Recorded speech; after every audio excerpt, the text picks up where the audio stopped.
लेकिन अरे मालिक तो रूम वो खाली गया का करबा रूम माल लाई। अच्छा माल तो बड़ा चपला लाई है यार, रसिया नहीं एकदम। रुका मैनेजर बस पूछ ले मैनेजर।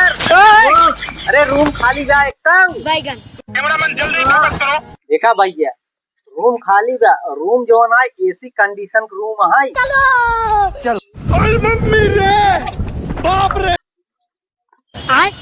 ये क्या है?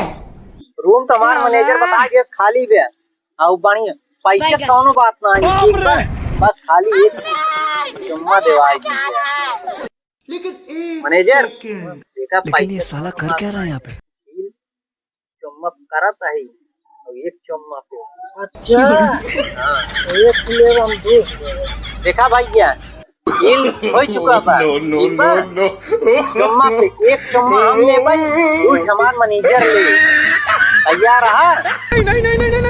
तो सर मालिक एक चुम्मा हमार मैनेजर और दूध मांगा चुम्मा आएंगे जल्दी। अरे हे यहाँ